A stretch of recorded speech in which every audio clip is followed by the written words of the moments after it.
seeing tremendous improvements and, just amazing things that, are impacting my day-to-day life. Like my life is easier now, so. And explain a little bit of even just the last year and a half or so, a little over a year, what that process has been for you. So in the beginning, I was going into the therapy sessions 2 times a week. They were lasting about 45 minutes each. And most of it at that point was putting the electrodes on my, on the different muscles. And initially my therapist was having to move those muscles through the movement. So, if he was trying to work on getting me to be able to pull my leg up when I'm laying down flat, he would be moving my leg through that. And I would be trying to think about it and trying to do it on my own. And then eventually it got to the point where I was able to do those movements on my own. So once we got enough of the core muscles working, then we started doing more functional things like learning to crawl. So we basically took it the same way that a baby learns to, get to the point of walking. So it was like learning to roll over on my own, learning to crawl, and then, be up on my knees and, different things like that. So everything started to get as more muscles came on board and started working and started getting stronger, then we just worked with those muscles and just progressed. And, I got to the point where I was doing modified squats. So, I had some bands that were kind of helping to support some of my weight, but I was actually doing the squatting motion and being able to push up with my legs and things like that. And then we eventually got to the point where I'm walking with a walker now. So that's incredible. Awesome. Yeah. I mean, especially because you're talking 27 years. We're not and not that any period of time is a little bit of time. Right. I mean, that's a lifetime for a lot of people and especially people that are watching this, that's their entire life so far. Right. Or most of it. So, what was the process like for you once you wake up and your whole life is different? I can't imagine. It's actually, especially in the beginning, it was very overwhelming because, after you've been paralyzed for 25 years and you just, you learn to live with what you can do and you do what you can and it just becomes your new normal. And so then when things started to change and when things started to change functionally, within a couple of weeks, I was having functional differences in what I could do. So I think the first thing that I noticed that was a big functional thing was when I would get out of bed in the morning, normally I would sit up and I would have to kind of use my arms to scoop my legs off the side of the bed to be able to get over into my wheelchair. And one day I woke up and my legs just moved over on their own. Oh, wow. I did not have to pick them up anymore. So I just imagine this shock moment, right? Where you're just it was. It's complete shock. And I kind of was thinking, did I dream that? Was that real? Am I really awake type of thing? So, and so then once those things started happening and I started seeing these changes and I started to see the muscles in my legs grow, because obviously after not using them for so long, they had, atrophied. So they were super, super thin. It's a very overwhelming feeling, just I can't believe this is actually happening. I can't believe that there's this actual real possibility that I will not have to use this wheelchair anymore. And, because you just, after all this time, it's not that it never completely goes out of your mind. You always hope, okay, there's going to be some sort of a cure. There's all these, there's a lot of research going on, but it just doesn't seem like, it's really that practical to think about that all the time, and it's been so long and nothing has changed. So then to see all these changes, it's just overwhelming. I mean, there were times where I just cried, when something new would happen because it was just so incredible. That's awesome. Yeah. I mean, that's intense, that's heavy, when it's especially to see where you are now and looking back at that point, of just there was going to be a lot of things you weren't going to be able to do anymore, at least not the same way. And horseback riding, that's not safely, you can't even really do that, because you need full functionality of your legs. So walk us through what, what your self-care has entailed the last like year. Like how many sessions were you going a week? How long were they? Because obviously you're gonna have to make time for it to even once you start getting the feeling back, you have to start building the musculature. You have to eat to support the change of your musculature and the changes in your body. So what has your like weekly regimen been like? So initially I was going twice a week for about 45 minutes each session.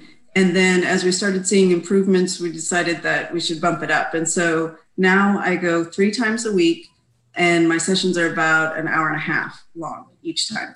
So there's that. And then I also, try to do things at home. One, I'm just, even when I'm just sitting at my desk doing work, I'm trying to move my legs around and, put my feet on different surfaces to stimulate, different nerve endings and things like that. So when the weather's nice, I try to get into the pool and do exercises in the pool. So that could be, 2 to 3 times a week for an hour a day or something like that. So yeah, it's a big time commitment, but it's just so incredible. And I just keep seeing, improvements that it doesn't feel like it's a big time commitment. Like I can't wait to get to therapy and see it's an experiment now. Yes, it is. Are there any other, because I'm big on experimenting with the body. Is there anything else that helps to improve your connection with your legs, meditation or focused movement or visualization? Are there other anything elements like that? I mean, I'm not doing any sort of meditation or anything like that, but there's a lot of visualization. Like I do a lot of visualizing, what it is to walk, and I dream of walking all the time, So yeah, there's a lot of, or even just like as I'm learning new things, it's a lot of as I'm doing the movement, visualizing what it should feel like. So even if it's not fully normal yet, I'm visualizing what it should be like and all of that. So, and then on top of that, I also go and see a chiropractor who does a lot of applied kinesiology type work with me. And I do that once a week, and that's about a half hour long. So, I mean, this is a part-time job as far as hours, right? It's like, and you still have your full-time job that you're working and you travel for work. And, part of the reason your story is so impressive, just aside from the fact that you spent 27 years in a wheelchair ever since the accident, but also, how often people have excuses. I travel too much. I don't have time. For whatever their goal is. Mm-hmm. But like you said, your ability to walk depends on your commitment, and it's not going to happen tomorrow. And it's not going to happen, the progress you made last year is crazy, right? Like crazy. And so for you, I could only imagine it's not a question, this isn't just self-care. This is like self-ability, to really have something back. So that's partially what we like to talk about, and what's so inspiring is just your commitment to yourself, because it is really easy to fall into that just deep sadness, which is rightfully there, Absolutely. I mean, you had kids in that time. You did your best to lead the life that you dreamt in spite of the accident. Right. How many kids do you have? It's kind of like, I think I don't think I made a conscious choice of this, but I think it's just kind of the way that my personality is. But anytime that something bad happens to you, no matter what it is, if it's as life altering as a spinal cord injury, or even just, you get fired or something, from your job, we always have 2 choices in how we react to it, and you can just curl up and be depressed and not want to go and do anything, or you can just go, okay, this happened, let's deal with it. What can I do? I've never been one to focus on what I can't do. I just focus on, okay, this is what I can do. And I really haven't let it stop me from doing what I want to do. That's awesome. That's really awesome. I mean, you've made hard decisions. Like, I'm doing this. So what is your hard decision now? Now the goals have totally changed. What is the decision that you're evolving into right now?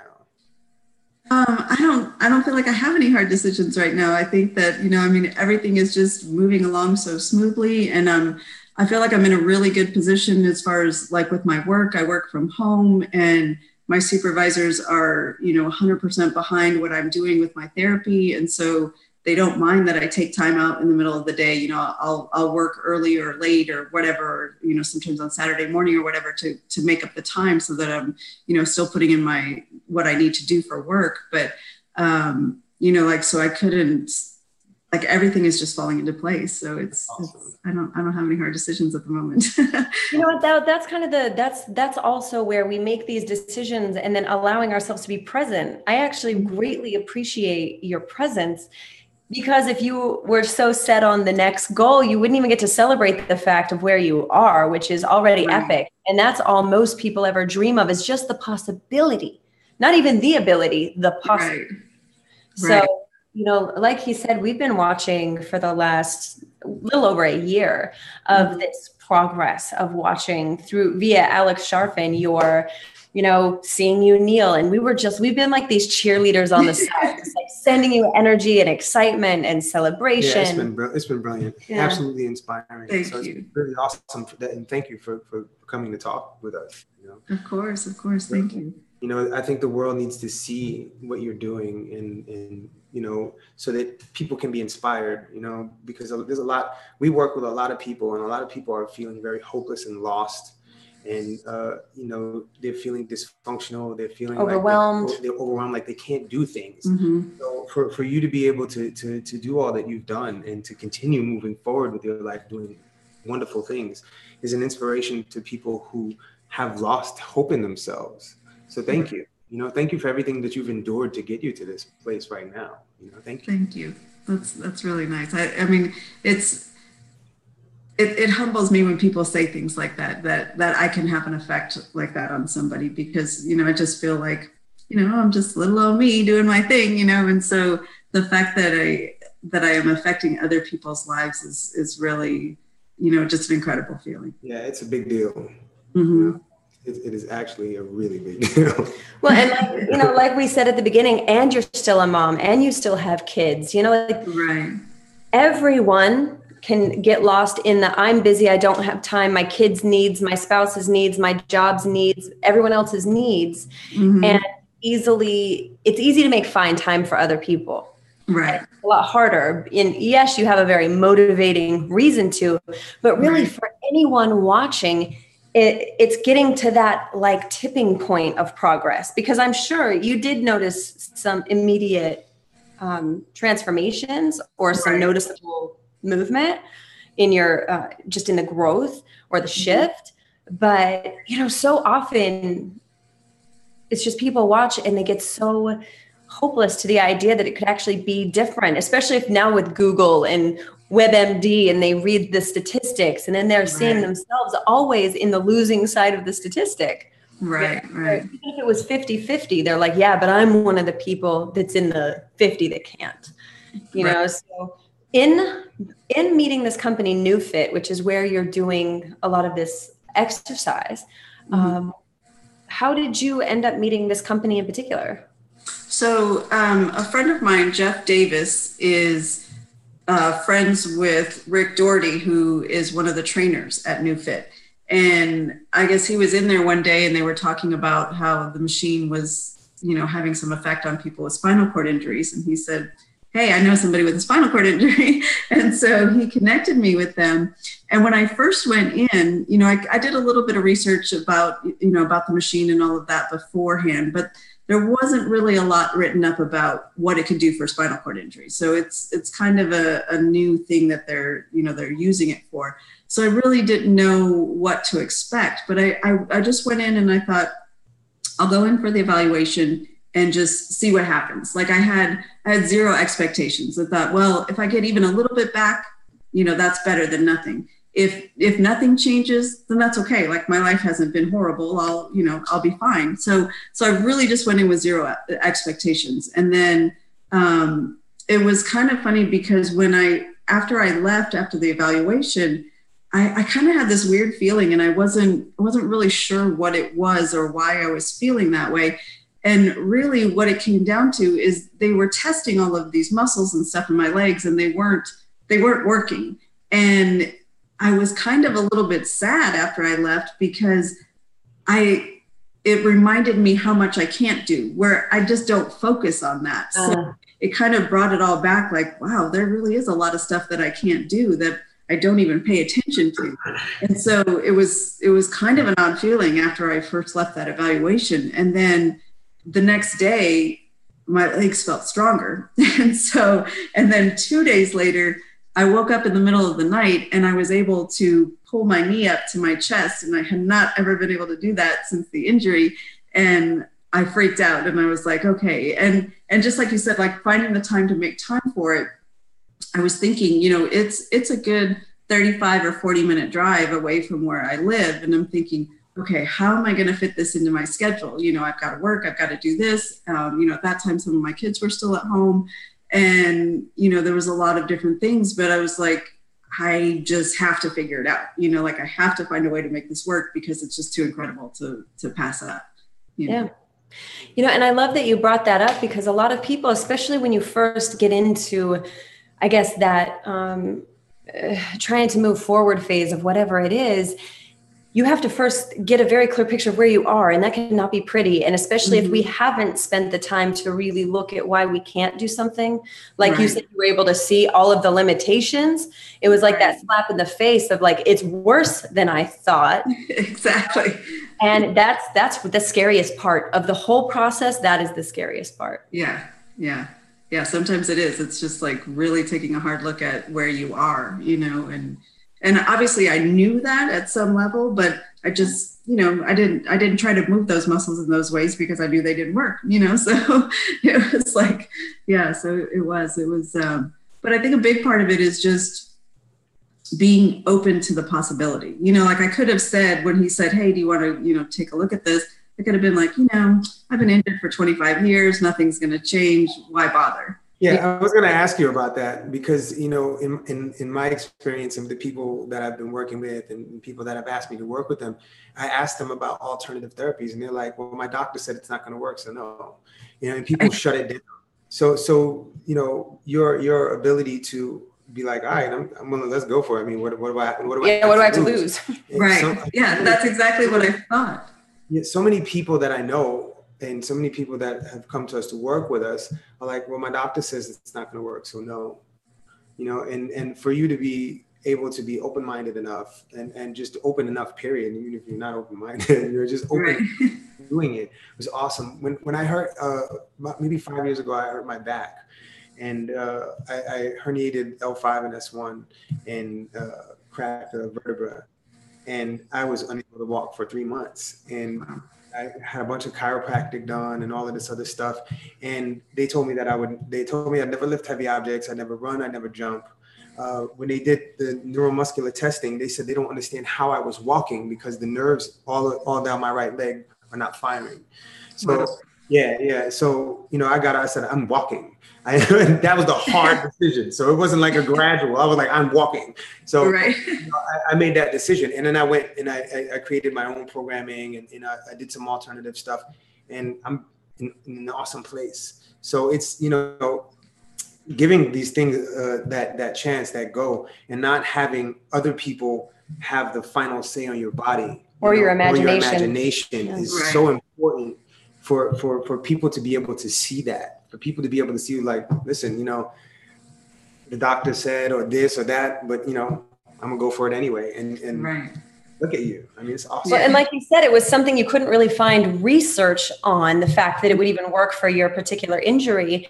And the thing is, research takes a while and it takes money. So something could be out 20 years before people know that it's something that works, but there's not the proof yet. So people will be like, well, I'll believe it when I see it. And it's like, the answer could be out there right now if you're willing to be the person that's before the research, because someone discovered it works. Right. When you look at the education of physicians and anybody in medicine or pharmaceuticals or whatever, the textbooks are years old. It takes years to make textbooks. And then they're selling them and it's like, listen, we have to sell these textbooks. We have to sell these texts. So this is what medicine is based off of 10 years ago, 10 research from 10 years ago. So the stuff that's coming out now, people are not grabbing onto because somebody in the lab coat doesn't say that it's approved. For you to, like I said, I'm really excited that you did this, because this is what I'm always talking to people. Just go for it. Just try it. What do you have to lose? Yeah, awesome. And how is your family responding? You know, I mean, obviously they're thrilled. But when you first, you know, I don't know if you woke up that night, you felt the extra movement could get your knee up. Like, did you lean over and just like, hey? Yeah, I mean, it was absolutely incredible. Like, I couldn't wait to, you know, like tell people. And at first I didn't really open it up to everybody. Like, obviously I was telling my kids and my siblings, and you know, and like my mother-in-law and all of that. And so just very, very close people. And I was telling the people that I worked with, but it was like, I wasn't really ready to like open it up to everybody, like on Facebook. And because I was still getting used to the idea myself. Like, when I would talk about it, I was still tearing up all the time, you know, when I would say something, you know, that happened. And one of the really neat things is that we started a group chat. I'm one of 6 kids, and we started a group chat with all of my siblings, and I started giving them like daily updates on, you know, this is what I did today. And I mean, and there were definitely in the beginning, it was daily progress. Like, today I did this, today I did this. And so, so that's been a really neat thing that, you know, my siblings and I have all gotten closer because of this, because we live in different parts of the country, so we don't see each other all the time. And, you know, it's just been really neat to share with them. And they're, you know, my siblings, my family, you know, my kids, everybody, they're just as excited as I am, you know, like they'll cry when they see videos, or they'll cry when they hear the new updates, you know, right along with me, like we're all bawling at the same time, you know. So it's been really a really neat experience. Well, because it goes deeper, you know, even as much trauma was involved with that happening to you, right? It affects everyone around you too. Right, It's also tapping back into the idea that anything is possible. We all watch this growing up in cartoons and Disney movies, and then we reach a point that we get completely disillusioned, right? Mm-hmm. That we're just like, well, but you have to be realistic, or you need, you know, you've got responsibilities and things that you need to do. And so when something like this happens, you know, externally, it's like, oh, wow, Amy had this miracle happen. And it's like, well, kind of. I mean, you know, the timing and everything is certainly magical and incredible, the timing in the space. And it's that you were open to the possibility that it could be different. Right. You know, because if your friend calls you and is like, yeah, so I met this guy that's got this machine thing that he said might help you walk again. And you're like, what? You know? Well, and even at that point, nobody even said it's going to help you walk again. You know, like even the people at NewFit did not really anticipate that it was going to have this much of a change. Like, nobody, not that they didn't, but we just didn't know. We didn't know, yeah. So everybody at NewFit, they're like my second family now. You know, I mean, I'm there all the time. I love all of those guys there. And, you know, they're just as excited with all the progress too. I mean, they're going crazy also. So what have you learned through this process and, you know, since this change? Because it would literally just change the way that you approach a lot of things, you know, for such a core thing for so long to change. How has this impacted your life mentally? I mean, I think that it just really makes you realize that nothing, like, just because you're in a situation, it doesn't have to be that way forever. You know, like, there's always a possibility that something's going to change, and you should always seek the possibilities and be open to them. And, you know, no matter what it is, you just, if there's something that comes along, at least listen to it and see if it might work for you, you know? Yeah, I mean, this fits right in the vein of what we're doing. We're actually writing a book, and, you know, we have a theme called Expand to Experience. And what we're teaching people is that when they step outside of the bubble of what they know already, there's a wonderland of possibility outside of that bubble. And that bubble, it was what you know, when you stepped outside and you did this program, you know, you started working with these people, and look what happened. And it's just stepping outside of that, of what you know. You know, stepping outside. So you're expanding your experience, and your experience is expanded as a result, you know? Right. Yeah. So, I mean, it's really, you know, I think, for the 5 days of self-care thing that we're doing, I think this is awesome. And I think that a big part of self-care is taking a leap, Right. Take Right. Yeah. Yeah. So do you have anything that you could, to all the people who are watching this and who are going to watch this, is there anything that you would tell them, recommend them to do as far as self-care is concerned? I mean, I think the biggest thing is finding the time to take care of yourself, because, it's true. Most of us are more worried about, taking care of somebody else and making sure their needs are met, or just doing the day-to-day stuff that you have to do to get by. Like, oh, I have to go to work because I have to have money to pay my bills. And, but you really need to be open to making sure that you're getting, you're taking care of yourself, and and not just, day-to-day taking care of yourself. Like, what can you do to really improve anything about you? Do you need to improve your diet? Do you need to exercise more? Do you need to just work on being happier, or, whatever it is? Like, take the time to spend time on yourself, and make yourself a better person, because it makes your life better. You're more happy. Well, and it improves everyone around you's life. Exactly. Right? That's the thing, is when you understand that when you take that time for yourself, it shifts you and it shifts everyone around you. They can't help it. Like, right. How could anyone, I mean, we're not even directly proximal to you yet. We're going to make it happen though. Right. You're not that far from us. So right. But even the way that you impact us, and we never even had the in contact communication yet, but it's honestly like, it can be a hard thing to receive, for sure, like on your side, but honestly, you transform everyone that comes in contact with you just by you being you and being a part of this journey that you're on. It's incredible, because in those moments, if someone wants to give up and it's just a moment and they're like, wow, if Amy can stand and walk 600 feet, like, I can get through this, even if it's hard, and allow the crying, allow the emotion. It's all valid, There's a lot of hard stuff that comes with this life experience, and there's always other possibility. Right. Right. And, that's been one thing where, I wouldn't say, I mean, I'm kind of a private person, as far as like, I'm very open with the people that I know, but I'm not one who shares everything on Facebook and all of that. So the first time that Alex shared a video, and of course, Alex knows a million people, and it got very far out there.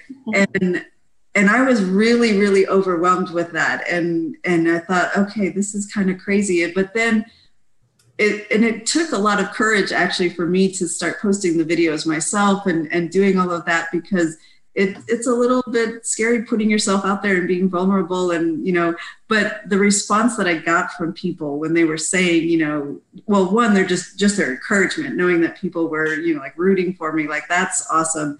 But then when I was getting people who were saying that I was inspiring them, and, how it was affecting their lives and things like that, it was just crazy, And so now I kind of feel like I need to keep sharing it, because if I can help even just one person on that day for 5 minutes, feel like there's a possibility for whatever's happening in their life, like that's incredible. Yeah. Agreed. Yeah, I think if you're willing to spend another just couple minutes with us, if anyone has any questions, we have a chat box open if they're tuning in live from Zoom, or if you're streaming it from YouTube. If anyone wants to pop into the chat box if they have any questions.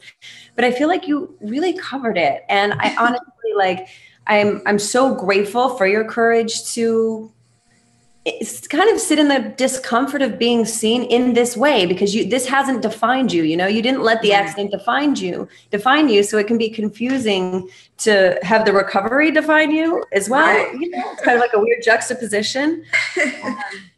And it is going to, and will continue to inspire a lot of people, for sure. Yeah, definitely. Yeah. I mean, that was actually one of the it's funny that you brought that up. That was one of the funny things, is that, like, I never identified myself as being somebody who was disabled, or I never thought about, the chair as who I am or anything like that. So then to start, that was all I was talking about for a long time, that it was very foreign to me, because I just always, like, if you ask me about myself, the fact that I used a wheelchair would be the very last thing that I mentioned. Like, it's just not, it's not the main core of me. So then talking about my injury and what I can and can't do, it was very strange for me to, you know, make that the focus, because it never has been.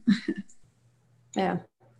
Well, it's awesome and courageous. I'm so grateful that you are, really. Mm-hmm. And, you know, it doesn't look like we have any questions right now, but, you know, I invite anyone that is watching this after the fact, you know, message in this string, you know, if there's something that you have, and also just being mindful, like, don't go crazy stalking people on their messenger. Right. You know, like everyone knows like proper personal boundaries. So I'm just going to Facebook etiquette.